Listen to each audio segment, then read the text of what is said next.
Jauh di bawah tanah, di Skotlandia, tersembunyi salah satu batu Neolitikum terbesar yang pernah ditemukan. Jika batu itu dibiarkan di atas permukaan tanah, mungkin jumlah pengunjungnya bisa melebihi Stonehenge. Tapi ada sesuatu yang aneh terjadi. Setelah menggali batu itu, para arkeolog memutuskan untuk tidak memamerkannya. Sebaliknya, mereka menguburkannya kembali untuk selamanya. Apapun yang mereka rasakan, apapun yang mereka lihat, itu udah cukup untuk mengembalikan batu itu ke dalam tanah. Tapi kenapa? Maksud saya, kita tahu bahwa orang-orang Neolitikum menggambar dan mengukir peringatan serta informasi penting di atas batu.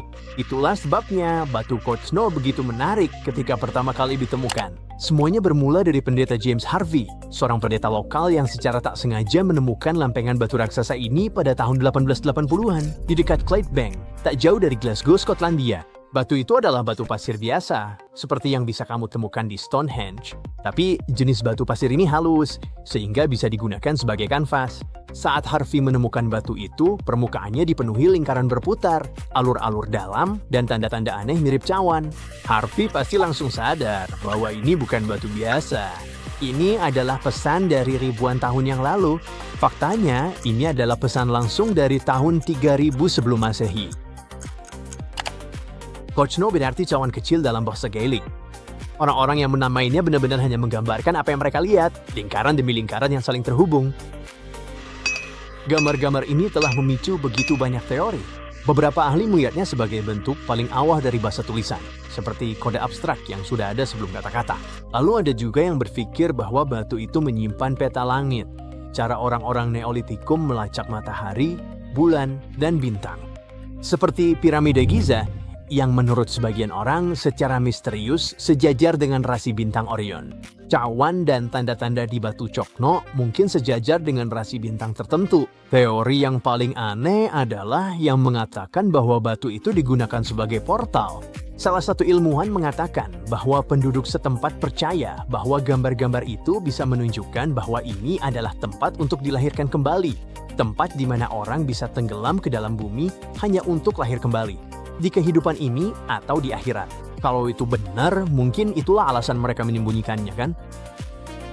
Tidak juga. Pada tahun 1930-an, seorang arkeolog bernama Ludovic Mann mendengar tentang batu itu dan memutuskan untuk mengunjunginya. Orang ini punya ide yang tidak biasa dan memutuskan untuk membawa cat ke lokasi, lalu mengecat tanda-tanda di permukaan batu itu. Tapi ide anehnya itu sebenarnya punya makna yang lebih dalam. Dia benar-benar mencoba menghubungkan titik-titiknya secara harfiah dan melihat apakah batu itu berfungsi sebagai peta astronomi kuno. Dia berpikir bahwa ukiran-ukiran itu mungkin bisa memprediksi pergerakan matahari dan bulan, bahkan gerhana. Ada yang bilang sebenarnya apa yang dilakukan Mann itu justru merusak lempengan batu tersebut. Mungkin itu alasan para arkeolog memutuskan untuk mengubur kembali batu itu pada tahun 1965. Mereka melihat adanya coretan grafiti dan erosi akibat cuaca, lalu sepakat bahwa batu itu sebaiknya diamankan di bawah tanah. Batu Kochno membentang sekitar 43 kaki kali 26 kaki. Itu hampir sebesar sebuah bus. Yang membedakan batu Kochno dari lempengan batu lainnya adalah betapa jelas dan rumitnya ukiran-ukiran di sana. Banyak ilmuwan menyebutnya sebagai salah satu contoh terbaik seni prasejarah ini di seluruh Eropa. Pola-pola yang muncul di sana juga bisa ditemukan di berbagai situs Neolitikum di seluruh Eropa dan bahkan di luar, seperti Yunani, Prancis, Australia, Spanyol, Italia, dan masih banyak lagi. Semuanya memiliki tanda-tanda cekungan dan lingkaran yang serupa. Agar lebih jelas, jenis seni prasejarah ini juga dikenal sebagai petrograf. Petrograf adalah ukiran yang dibuat oleh manusia prasejarah langsung di permukaan batu. Alih-alih menggunakan cat, mereka memahat, menggores, atau memukul batu untuk menciptakan gambar seperti hewan, simbol, spiral, atau adegan dari kehidupan sehari-hari. Namun, meskipun sudah banyak mendapat perhatian, belum ada yang berhasil memecahkan kode pada batu Kochno. Sebaliknya, ini yang terjadi. Selama beberapa waktu, batu itu beristirahat dengan tenang di bawah tanah, sampai akhirnya ditemukan kembali secara dramatis pada tahun 2016. Saya bilang dramatis, karena keputusan ini mengguncang komunitas arkeologi. Para arkeolog dari Universitas Glasgow memutuskan untuk membuka kembali situs tersebut guna mempelajari batu itu sekali lagi. Namun kali ini, alih-alih membiarkannya terpapar cuaca, mereka menggunakan drone dan pemindaian 3 dimensi berteknologi tinggi untuk menangkap setiap lekukan dan pusaran dengan detail yang mencengangkan. Tim tersebut menciptakan replika digital yang begitu presisi sehingga bisa dipelajari tanpa harus menyentuh benda aslinya lagi. Pendekatan baru ini memberi harapan bahwa suatu hari nanti batu Kochno akhirnya bisa mengungkapkan rahasianya, atau setidaknya membantu kita memahami apa yang menurut orang-orang Neolitikum layak diukir di batu dan disembunyikan di bawah tanah. Namun kebangkitan digital ini datang dengan harga yang harus dibayar. Batu aslinya yang rentan setelah berabad-abad terkubur harus dikubur lagi, dilindungi dari berbagai tangan. Dan jujur saja, kaki-kaki bau dari dunia modern. Sekarang batu Kochno kembali tidur di bawah tanah Skotlandia. Satu hal yang perlu diperjelas di sini adalah, meskipun para peneliti belum berhasil memecahkan simbol-simbol di batu ini, mereka tahu satu hal. Seni ukir batu Neolitikum itu merupakan bentuk komunikasi dan spiritualitas yang kuat bagi komunitas kuno. Ukiran-ukiran ini dibuat dengan hati-hati di atas batu, tersebar di perbukitan, padang rumput, dan dekat sumber air. Kemungkinan besar, ukiran-ukiran ini memiliki tujuan praktis, seperti menandai lokasi penting atau menjadi penunjuk arah pergerakan musiman. Namun maknanya jauh melampaui itu. Bagi masyarakat Neolitikum, batu-batu berukir ini sangat spiritual.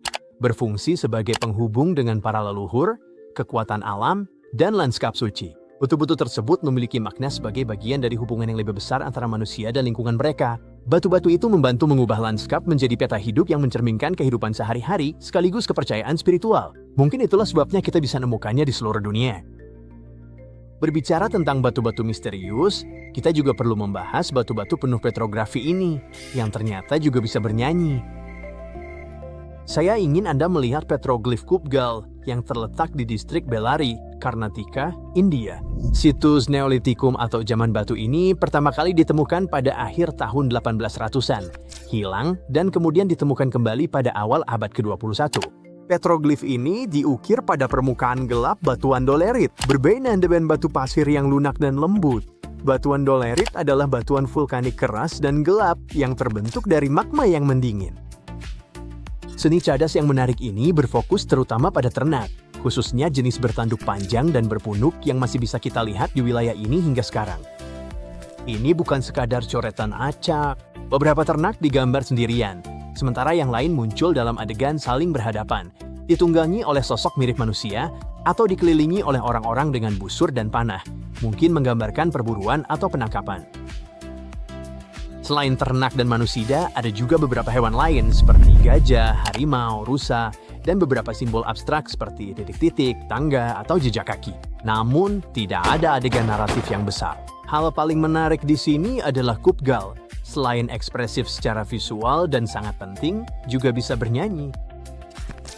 Salah satu ciri paling unik di sini adalah apa yang disebut sebagai gong batu. Gong batu ini adalah batu besar dengan lekukan alami seperti cawan, yang akan berbunyi seperti lonceng saat dipukul dengan batu yang lebih kecil, yang sering disebut batu pemukul. Yang terjadi adalah, alih-alih mengeluarkan bunyi gedebuk yang tumpul, batu itu justru bernyanyi. Ini seperti xilofon milik bumi sendiri.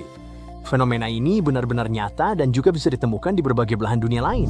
Batu-batu yang disebut batu musik ini mengeluarkan nada logam yang nyaring dan bisa terdengar hingga ratusan meter.